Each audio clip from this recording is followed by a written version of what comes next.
Se olharmos para Levítico, capítulo 27, é um capítulo que nos fala dos votos particulares e a avaliação que poderia ter. E aqui no verso 5 diz: se a idade for de 5 anos até 20, e nós sabemos que José, nessa ocasião, tinha 17 anos, a tua avaliação do homem será de 20 ciclos.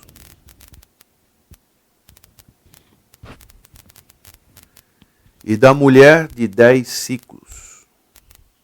Então as pessoas tinham essa avaliação e isso correspondeu ao que José foi vendido pelos seus irmãos.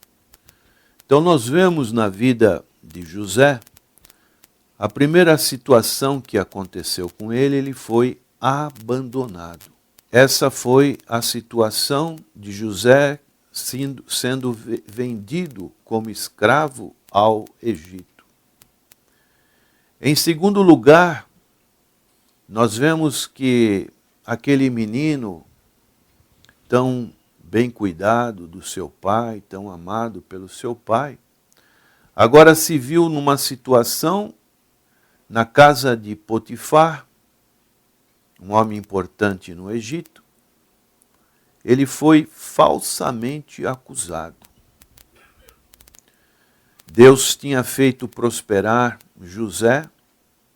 Ele ficou como uma espécie de administrador dos negócios de Potifar.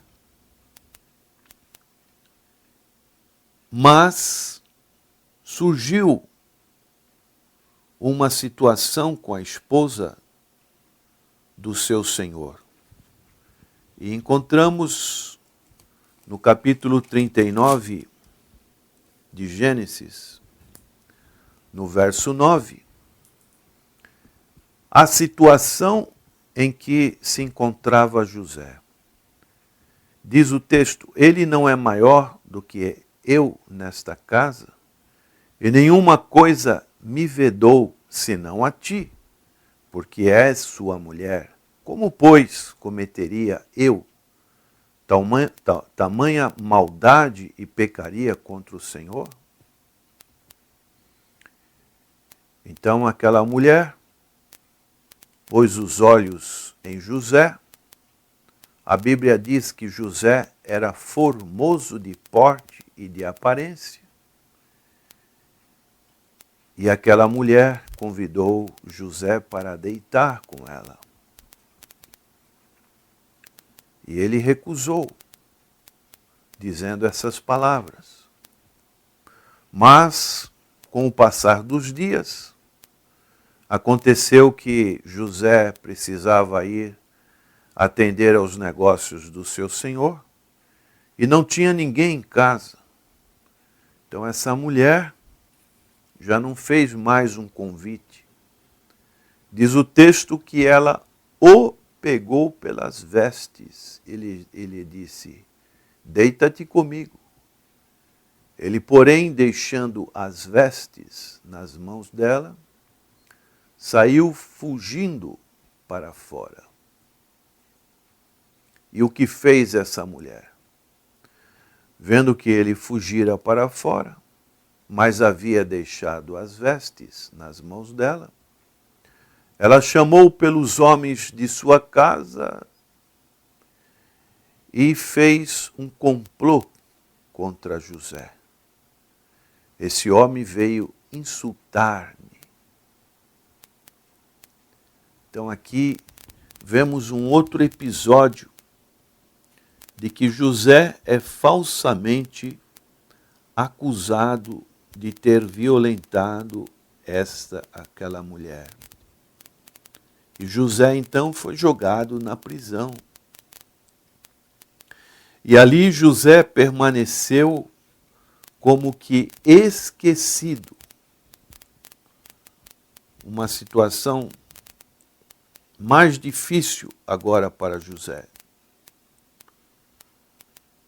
Esquecido, porque ocorreu de José interpretar os sonhos do copeiro Mor e do padeiro Mor, de Faraó, que eram ofícios de muita confiança para esse imperador, tinham que ser pessoas que tinham extrema confiança nesses cargos.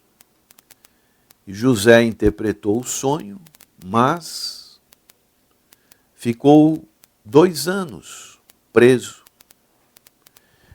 E nós vemos no capítulo 40 de Gênesis que a situação de José foi modificada por uma intervenção de Deus. Diz o capítulo 40, verso 23, o copeiro-chefe, todavia, não se lembrou de José, porém dele se esqueceu. E assim passaram-se todo esse tempo. Mas Deus não se esqueceu de José. E passado esse período, quando Deus deu um sonho para Faraó, e quando os magos do Egito não conseguiam interpretar esse sonho, o copeiro lembrou-se de José. Os povos do Antigo Oriente Próximo,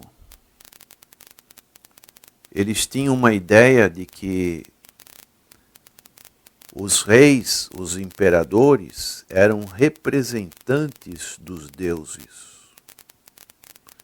E os sonhos reais eram considerados especialmente significativos. E vemos que José, esses sonhos de José, tanto quando ele teve aquele sonho de ver ele como uma espiga maior e os seus irmãos do seu lado, quando ele viu o sonho do copeiro e do padeiro, e quando ele viu o sonho do faraó, nós podemos ver que tudo está no controle soberano de Deus.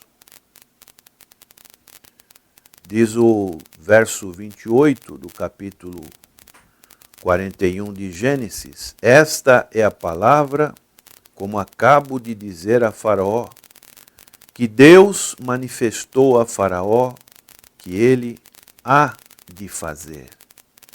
Então Deus preparou aquela situação. Os sonhos era um meio de discernir o futuro.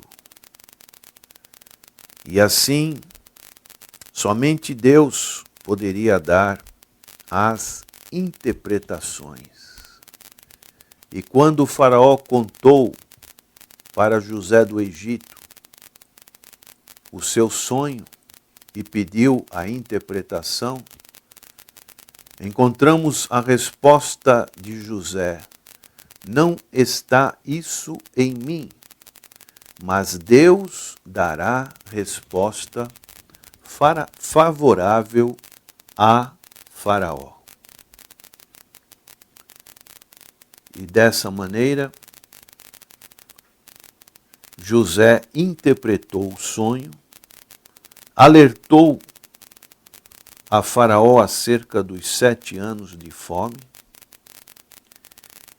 e, grato pelo conselho, Faraó colocou José no controle de toda a riqueza do Egito.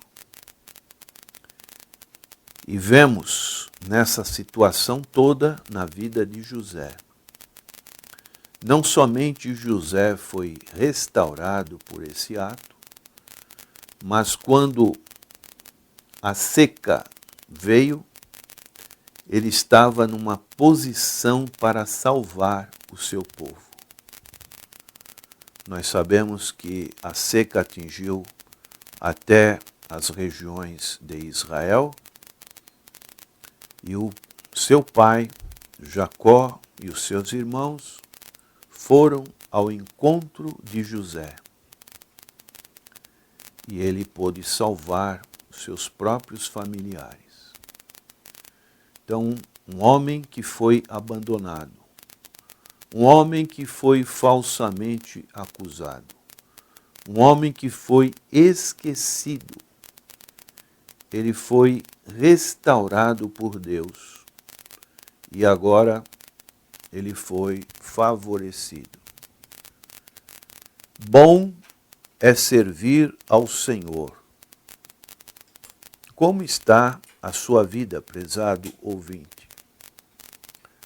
Talvez você passe por situações como passaram José do Egito.